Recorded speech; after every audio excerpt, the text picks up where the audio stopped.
Hello student, now we are going to teach about the topic state and proof ampere circuit law. So according to ampere circuit law, the line integral of magnetic field around any closed path is equal to the mu naught time current enclosed by the path. यानी magnetic field का जो line integral है वो किसी path ने या किसी path ने जितना करंट एनक्लोज कर रखा है उसका म्यू नॉट टाइम होता है। यहाँ म्यू नॉट क्या है? Permeability of free space. जैसे ये कोई एक वायर है, एक्स वाई वायर है, लॉन्ग स्ट्रेट वायर है जिसमें आई करंट फ्लो हो रहा है। तो हम जानते हैं कि स्ट्रेट वायर में जब करंट फ्लो होता है तो उसमें मैग्नेटिक फील्ड क्या होता है? एक कंसंट्रिक सर्किल की फॉर्म में होता है। तो ये इसका मैग्नेटिक फील्ड होगा, ये इस तरह से एक पाथ क्लोज पाथ की फॉर्म ले लिया। तो एम्पियर सर्किट लॉ के लिए हम इस पर एक एलिमेंट ले लेंगे, ये डी है।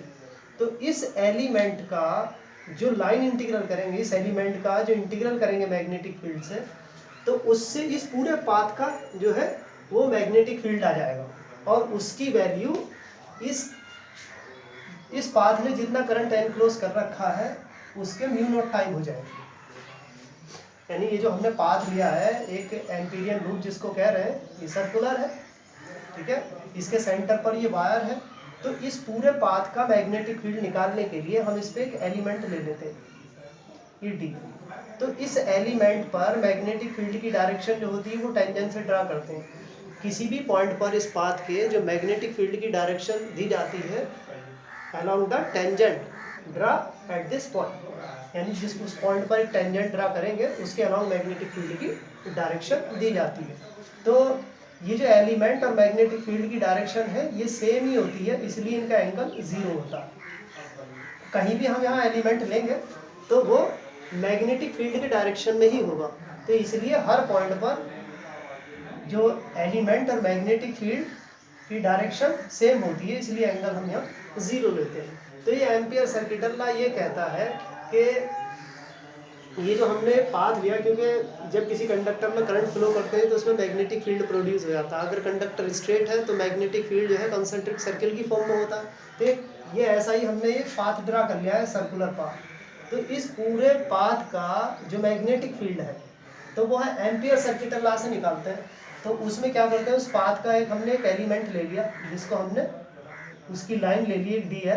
तो अब उसके मैग्नेटिक फील्ड का इंटीग्रल करेंगे, line integral of magnetic field इसका। तो ये पूरे पाथ का मैग्नेटिक फील्ड आ जाएगा इसे लाइन इंटीग्रल करने से। तो अब उसकी वैल्यू होती है mu not time current enclose by the loop. अब इसको हमें प्रूफ करना है कि ये वैल्यू इसके इक्वल होती है। तो सपोज ये हमने कोई एक स्ट्रेट वायर जिसमें आई करंट फ्लो हो रहा है और उस वायर से आर डिस्टेंस पर, ये जो परपेंडिकुलर डिस्टेंस है आर, उस पर ये पॉइंट पी ले लिया हमने। तो इस वायर की वजह से पी पॉइंट पर मैग्नेटिक फील्ड कितना होगा? B is equal to mu naught I upon 2 pi R. हमने एक long straight wire, infinitely long straight wire से परपेंडिकुलर डिस्टेंस पर मैग्नेटिक फील्ड की इंटेंसिटी का डेरिवेशन प्रूफ किया था। तो वो क्या आया था कि mu naught upon 4 pi I और sine phi 1 plus sine phi 2 और आई। ये तब अगर वायर बहुत लॉन्ग है, इन्फिनिटीली लॉन्ग है, और जिस पॉइंट पर हमें मैग्नेटिक फील्ड फाइंड करना उस पॉइंट की डिस्टेंस उसके कंपैरिजन में नेग्लिजिबल है, बहुत कम है। यानी ये डिस्टेंस इस वायर की लेंथ के कंपैरिजन में नेग्लिजिबल है। तो ये जो एंगल होंगे, ये वायर से जो एंगल बनेंगे उस पॉइंट पर, ये फाई 1 और फाई 2, इनकी वैल्यू इक्वल होगी और 90 डिग्री होगी। तो जब इनकी वैल्यू इक्वल और 90 डिग्री होगी तो ये साइन 90 और साइन 90 हो जाएंगे। साइन 90 की वैल्यू 1 होती है, तो 1 प्लस 1 ये क्या हो जाएंगे 2। तो इसकी वैल्यू बन जाएगी b is equal to mu naught upon 4 pi I. तो ये क्या हो जाएगा यहाँ 1 प्लस 1 और अपॉन आर, तो ये क्या हो जाएगा म्यू नॉट अपॉन 4 पाई। तो ये हो जाएगा आई और ये 2 इंटू अब ये 2 से 2 टाइम्स कैंसिल हो जाएगा, तो इसलिए आ जाता है mu naught I upon 2 pi R. ठीक है, तो ये मैग्नेटिक फील्ड आ गया बी पॉइंट पर। अब हमें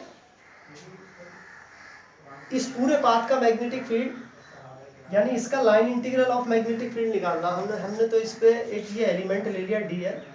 अब उसका हमने इस मैग्नेटिक फील्ड का लाइन इंटीग्रल कर दिया इसका डी एल का, तो बी डॉट डी एल।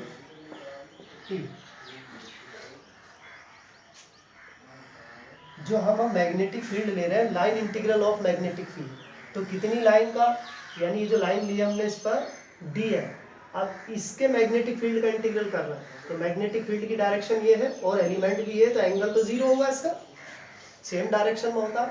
जब हम किसी एलिमेंट पे टेंजेंट ड्रा करेंगे तो उसकी और टेंजेंट और मैग्नेटिक फील्ड की डायरेक्शन सेम होगी, क्योंकि टेंजेंट जो है मैग्नेटिक फील्ड की डायरेक्शन को शो कर रहा है उस पॉइंट पर। इस पॉइंट पी पॉइंट पर हमने टेंजेंट ड्रा की थी, तो इसी पॉइंट पर ये एलिमेंट लिया है, तो इसी के अलाउंग है, तो इसलिए दोनों का एंगल जीरो है, डी एल और बी का हर जगह जीरो ही होगा एंगल। तो line integral of magnetic field हम निकाल रहे हैं, तो ये क्या हो जाएगा, बी और ये डी एल कॉस थीटा होता है,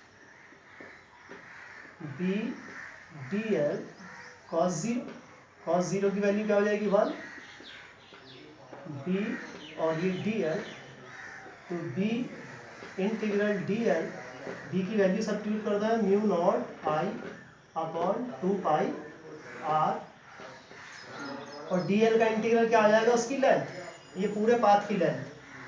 तो पूरा पाथ क्या है, सर्कुलर है, तो इसकी लेंथ क्या होगी, इसकी सर्कमफेरेंस होगी। तो ये हो गया B dot D L is equal to mu naught I upon 2 pi R, और एल क्या हो गया 2 पाई आर, 2 पाई आर से 2 पाई आर कैंसिल हो गया। तो अब line integral of magnetic field कितना आ गया, B dot D L is equal to mu naught are.